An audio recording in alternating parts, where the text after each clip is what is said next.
Good morning प्यारे बच्चों, कैसे आप? अच्छे हो ना? अच्छे तो होने ही चाहिए। सबसे पहले आपका हिंदी क्लास में बहुत बहुत स्वागत है। और अभी एग्ज़ाम नज़दीक आ रही है तो आज हम क्वेश्चन पेपर लेंगे।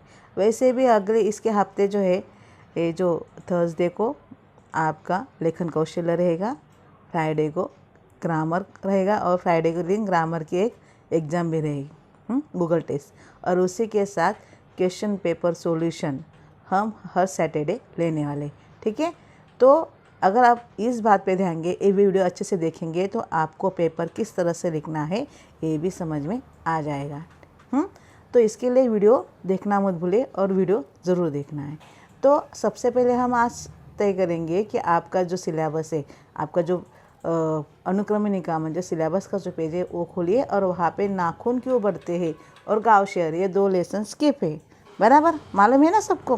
तो ये स्किप है और बाकी सब 1 से 9, मतलब टोटल आपको यहाँ पे 9 लेसन है। उसमें से देखो, हे मातृभूमि एक कविता है, वारिस कौन ये लेसन है, मधुबन ये भी लेसन है, जरा प्यार से बोलना सीख लीजिए ये पोएम है। हाँ, मेरे रजा साहब लेसन है, पूर्ण विश्राम ये लेसन है और अनमोल वाणी ये कविता है। इस तरह से इसमें कितनी कविता है? 1 2 3 कविता है और बाकी लेसन है। तो इन सारे बाकी लेसन का आपको स्टडी करना है। ये मैं आपको इसके लिए दे रही हूँ कि आपको पेपर किस तरह से लिखना है और कैसे लिखना है ये भी प्रैक्टिस होगी और एक पेपर सॉल्यूशन आपके साथ होगा, तो आपको पेपर लिखने में कोई दिक्कत नहीं होगी। आपकी जो 8वीं की नोटबुक लगाया आपने, उसमें पार्ट 1 में जहाँ पे आपने शब्दार्थ लिखे वो बहुत सारा खाली होगा, उसमें आप क्वेश्चन पेपर राइट करना है, ठीक है। और क्वेश्चन पेपर किस तरह से राइट करना है मैं आपको अभी समझाती हूँ। देखो, नमूना प्रश्न पत्रिका है, प्रथम सत्र परीक्षा है, अंक उसको है 50 और पहली इकाई 1 से 9 पार्ट, उसमें से 2 जो है नाखून क्यों बढ़ते हैं स्किप है और एक कविता भी उसमें स्किप है। कौन सी कविता स्किप है? गाँव और शहर, ठीक है। और समय 2 घंटे का रहेगा। आपको इसी के साथ आपको जो है लेसन पढ़ाई करनी है, इसके लिए मैं एक क्वेश्चन पेपर दे रही हूँ।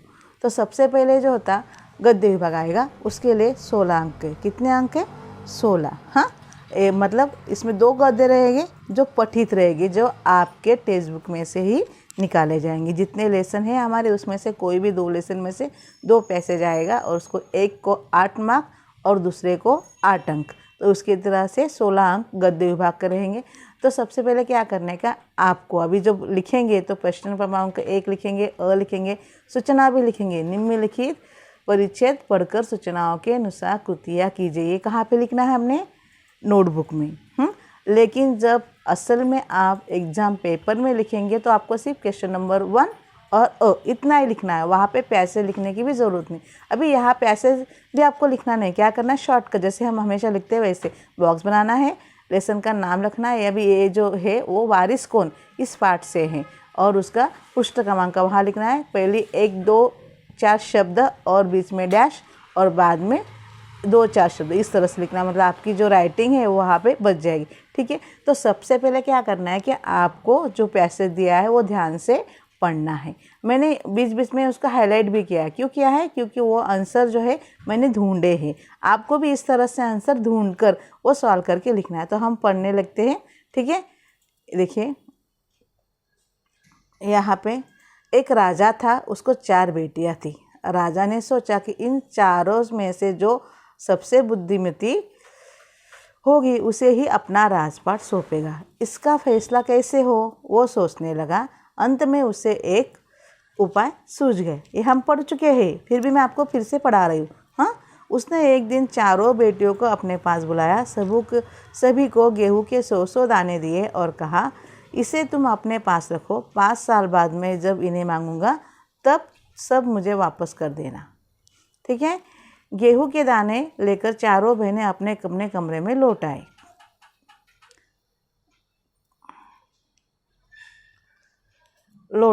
हाँ, बड़ी बहन ने उस दानों को खिड़की से बाहर फेंक दिया। बड़ी ने क्या किया? खिड़की के बाहर देखा। उसने सोचा, आज से 5 साल बाद पिताजी को गेहूं के दानों की याद रहेगी क्या? और जो याद भी रहा तो क्या हुआ, भंडार से लेकर दे दूंगी। दूसरी बहन ने दानों को चांदी के डिब्बे में डालकर उसे मखमल के थैले में बंद करके सुरक्षा से अपनी संदूकची में डाल दिए। सोचा 5 साल बाद जब पिताजी ये दाने मांगेंगे तब उन्हें वापस कर दूंगी। अभी तीसरी बहन बस सोचती रही कि इसका क्या करूं। चौथी और छोटी बहन तनिक बच्ची थी, छोटी बच्ची थी। उसने शरारतें करना उसे बहुत पसंद था। उसने गेहूं के भुने दाने भी बहुत पसंद थे। उसने उन दानों को भुनवा कर खा डाला और खेल में मग्न हो गई। इस तरह से हमने ये जो परिचय है वो पढ़ के लिया। अभी उसके ऊपर के क्वेश्चन। अभी प्रश्न क्रमांक 1 का 1 है। हाँ, तो आपको क्वेश्चन नंबर पर आपको ऊपर लिखा है गद्य विभाग लिखिए भी प्रश्न क्रमांक 1, उसके बाद और उसके बाद 1 2 3 आपको चलना। वहाँ पे एक है निम्नलिखित निर्देश अनुसार कृतियाँ कीजिए और उसमें से रोमन अंक में जो 1 है उसमें है कृतियाँ पूर्ण कीजिए। और कृति पूर्ण कीजिए है तो वो आपको डायग्राम भी निकालनी है। राजा ने चारों बेटियों को बुलाकर हमने देखा कि सभी को गेहूं के 100 दाने दिए और 5 साल बाद जब उन्हें मांगूंगा तब मुझे वापस कर देना, ये उन्होंने कहा। तो आपको आकृति के साथ लिखना है।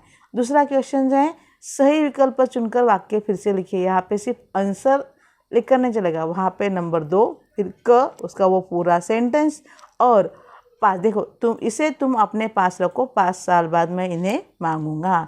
गेहूं के दाने लेकर चारों बहनें अपने अपने कमरे में लौट गई। इसको आपको पूरा सेंटेंस लिखना है। सिर्फ 5 या कमरे, अगर आप इस तरह से लिखते हो तो वहाँ पे हाफ मार्क्स कर देंगे। अगर 1 अंक के हैं तो वहाँ पे आपको आधा अंक मिले और दोनों कृति जाए तो 1 अंक के। यहाँ पे उचित घटनाक्रम लगाकर वाक्य फिर से लिखिए। अभी मैंने 1 2 3 4 उस जो किताब में से वो ऊपर जो दिया है उसमें से ढूंढ के निकाला है। तो आप जो मैंने 1 2 3 4 दिए हैं ना, तो आप एक अंत में उसे एक उपाय सूझा। फिर 2 तीसरी बहन सोचती रहे कि इसका क्या करूं। 3 चौथी और छोटी बच्ची तनिक बच्ची थी और 4 उसने दानों को भुनवा कर खा डाला। अब 1 2 3 4 रियल से लगाइए। तो इस तरह से हम एक हो गया। उसके बाद जो है तीसरा क्वेश्चन जो है व्याकरण कृति है।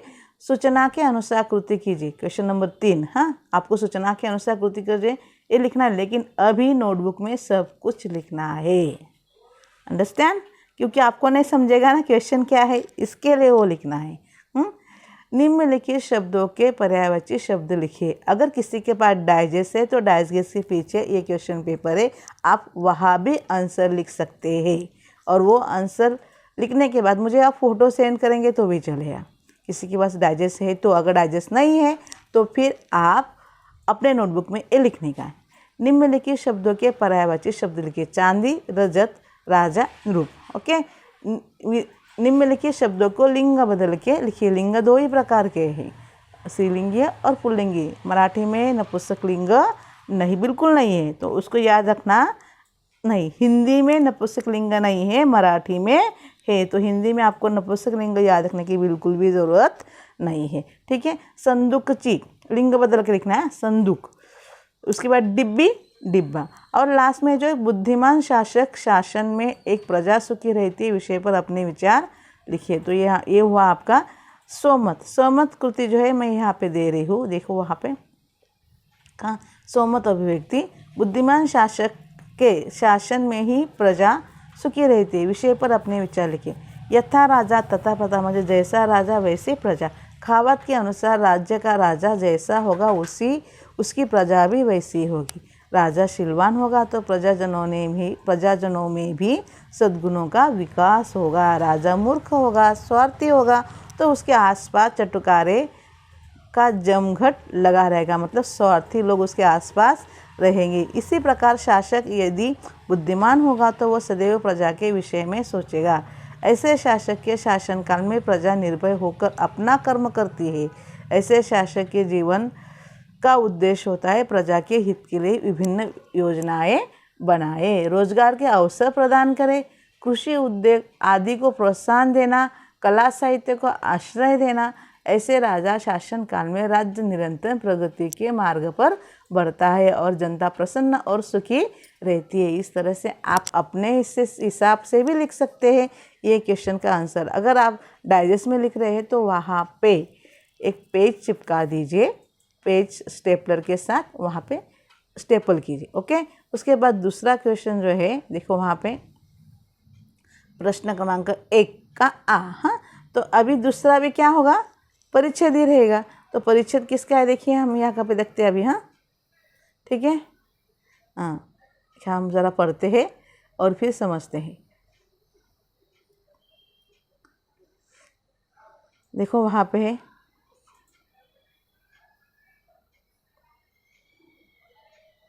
देखो डॉक्टर ने बाहर पर काला कपड़ा लपेटा और रबड़ की थैली से हवा फूंककर नाड़ी की गति देखी। ये किसका है, पूर्ण विश्राम का है। समझ में आया ना। तो यहाँ पे क्वेश्चन नंबर 1 का आ ऐसा लिखो और उसके बाद जो लेसन का नाम है पूर्ण विश्राम बॉक्स में फिर 1-2 शब्द और फिर लास्ट का 1-2 शब्द। कुछ सीरियस नहीं, दफ्तर से छुट्टी लेकर बाहर हो जाइए, विश्राम आपको पूर्ण निरोग कर देगा। लेकिन विश्राम भी पूर्ण होना चाहिए। तो पत्नी बड़ी प्रसन्न हुई। घर जाकर श्रीमती जी ने कह दिया, जुहू की तैयारी कर लो, हम 2 दिन पूर्ण विश्राम करेंगे। एक दिन बाद पूर्णिमा भी थी। चांदनी रात का मज़ा जुहू पर ही है। एक दिन पहले आधी रात से ही उन्होंने तैयारी शुरू कर दी। 2 बजे का अलार्म बेल लगा गया। स्वयं वह 2 से पहले ही उठ बैठी और कुछ नोट करने लगी। अभी उनको जाना है तो वो उसकी तैयारी में जुट गई। श्रीमती जी ने इन सब कामों की सूची बनाकर मेरे हाथ में दी। गैरेज में पहुंचकर श्रीमती जी ने मोटर में हवा भरने की पिचकारी, ट्यूब वाल, रबर सोल्यूशन और 1 गैलन इंजन ऑयल आदि चीज़ें भी लिख दी थी। दिन भर दौड़ धूप करके पायधुनी के मिस्त्री लाया, मतलब उनके जो खिड़कियाँ थी उसमें कुछ प्रॉब्लम था तो उसके लिए उनने मिस्त्री लाया। सुबह से शाम हो गई। शाम तक 4 में से 2 खिड़कियों की चटकनियाँ भी नहीं कसी गई थी। मोटर के लिए ज़रूरी सामान लाते लाते रात तक दिल की धड़कन दुगनी हो गई। उनको जाना भी था और घर का भी काम था। रात को सोने लगे तो श्रीमती जी ने आश्वासन देते हुए कहा, कल जुहू पर दिन भर विश्राम कर लेंगे तो थकावट दूर हो जाएगी। श्रीमती जी ने अपने कर कमलों के घड़ी से घड़ी की घुंडी घुमाकर अलार्म लगा दिया और खुद बाहर मोटर का पूरा मुआयना करने यह तसल्ली कर ली कि सूची में लिखी सब सामान आ गया या नहीं। सुबह 5 बजते ही अलार्म ने शोर मचा दिया। यहाँ पे हमने पूरी जो है सबसे पहले शांति से ये पैसेज पढ़ा है, उसके बाद हम प्रश्न उत्तर पे जाएंगे। हाँ, इसी तरह से आपको क्वेश्चन आंसर एग्जाम में भी सॉल्व करने की, ठीक है। तो अभी जो है दूसरा क्वेश्चन क्वेश्चन है, अभी क्वेश्चन शुरू हुआ। पहला जो है आकृति पूर्ण कीजिए। तो आकृति में देखो मैंने यहाँ पे आकृति आपको सब निकालनी, क्वेश्चन पेपर में भी अभी तो सब लिखना है, सिर्फ जो पैसेज है वो शॉर्ट करके लिखने। गैरेज की सूची में लिखी हुई चीज़ें, 1 gallon engine, rubber solution, tube वाल, हवा भरने की पिचकारी और बहुत सारे हैं। उचित विकल्प चुनकर, दूसरा क्वेश्चन जो है उचित विकल्प चुनकर विधान पूर्ण कीजिए। अभी ये जो है ये पूरा लिखने का है, सिर्फ पूर्णिमा, सिर्फ जुहू या फिर 2 ऐसे नहीं लिखने का, ये सेंटेंस पूरा लिखने का इन क्वेश्चन पेपर भी। और अभी तो आपको सब लिखना है क्योंकि आप अगर आंसर लिखेंगे तो समझेगा नहीं। ठीक है। एक दिन बाद पूर्णिमा भी थी।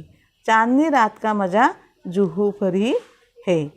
2 बजे का अलार्म बेल लगा गया। सुबह 5 बजते ही अलार्म ने शोर मचाया। इस तरह से कि उसके बाद जो है ये व्याकरण कृति है। व्याकरण कृति 2 अंक के लिए आती है, अंक भी हैं। सूचना के अनुसार कृतियाँ कीजिए। निम्नलिखित शब्दों के पर्यायवाची शब्द लिखिए। पूर्णिमा, पूनम, शाम, संध्या। उसके बाद जो है परिच्छेद में प्रयुक्त विशेषण खोज कर लिखिए। चांदनी, आधी, 5 जरूरी, ये सारे जो है ये जो विशेषण है। उसके बाद शब्द चांदनी रात, आधा गैलन इंजन, इस तरह से। हाँ ठीक है। अभी उसका जो सोमत है वो हम देखते हैं। सोमत क्या है कि स्वास्थ्य के लिए विश्राम आवश्यक है विषय पर अपने विचार लिख लें। मतलब अगर तंदुरुस्त रहना चाहते हैं तो हमें विश्राम करना क्यों ज़रूरी है, क्यों आवश्यकता होती है? रात दिन होते हैं, नहीं तो हम काम ही करते हैं, और रात नहीं होती तो आराम नहीं करते, तो हम दूसरे दिन काम पे अच्छे से नहीं जा पाते। रात है तो हम आराम करते हैं। मनुष्य का शरीर मांसपेशियों से बने एक प्रकार की मशीन है। यदि इस मशीन का प्रयोग उचित तरीके से न किया जाए तो जीवन शक्ति का ह्रास होता है। ह्रास मतलब वो कमज़ोर होता है। जीवन के हर मोड़ पर मेहनत आराम मिलकर चलते हैं। परिश्रम से शरीर की शक्ति खर्च होती है। विश्राम इस शक्ति को पुनः भर देता है। अगर विश्राम न मिले तो शरीर कमज़ोर हो जाता है। शरीर में हृदय ही ऐसा यंत्र है जो निरंतर कार्य करते रहता है। जो हमारा शरीर का हृदय है वो रात में भी चलता है। अगर विश्राम न मिले तो शरीर कमज़ोर हो जाता है। शरीर में हृदय ऐसा यंत्र है जो निरंतर कार्य करता रहता है, पर वो भी हर धड़कन के बीच विश्राम ले लेता है। शारीरिक श्रम एक प्रकार का ध्वंसात्मक क्रिया है, मतलब हमारी कमजोरी का एक कारण है। शारीरिक श्रम करने से हमारा शरीर थोड़ा बहुत कमज़ोर हो जाता है, जिसके कारण शरीर की कोशिकाओं का क्षय होता रहता है और शरीर में एक प्रकार का विष एकत्र होता रहता है, जो स्वास्थ्य के लिए बहुत ही हानिकारक होता है। विश्राम करने से ये विषैली पदार्थ नष्ट हो जाते हैं। अगर हम काम करते हैं तो हमारे शरीर में कुछ पॉइजन तैयार हो जाता है, और ये पॉइजन जो हमारे शरीर को बहुत हानिकारक होता है, मतलब नुकसान पहुंचाता है। विश्राम करने से ये जो विषैली पदार्थ है वो नष्ट हो जाते हैं और अंगों की शतपूर्ति भी हो जाती है, मतलब एक आराम भी होता है। इसके लिए वो अच्छे से कार्य भी करने लगते हैं। तो प्यारे बच्चे, तो यहाँ तक हमने आज देखा है, मतलब पहला जो है गद्य विभाग जो 16 अंक का है वो हमने सीखा है। अगले सेशन मतलब अगले सैटरडे के दिन हम फिर से देखेंगे कि दूसरा विभाग पद्य विभाग, वो रहेगा आपका 12 अंक के लिए। जिस तरह से ये क्वेश्चन पेपर जाएगा, जैसे उसके अंक है उसी प्रकार सारे अंक जाएंगे। तो आपको यहाँ पे सिलेबस भी मिल जाता है, उसके साथ क्वेश्चन पेपर का पैटर्न भी मिल रहा है, तो उसको भूलना नहीं है, अच्छे से देखना है, समझना है। अगर इसमें भी आपको कोई प्रॉब्लम है तो मुझे बिंदास्त होकर फ़ोन कर सकते हैं, ठीक है? बिना झिझक के आप फ़ोन कर सकते हैं, ठीक है? आप आज के दिन इतना ही, फिर मिलेंगे नेक्स्ट सेशन में। तब तक के लिए bye, have a nice day.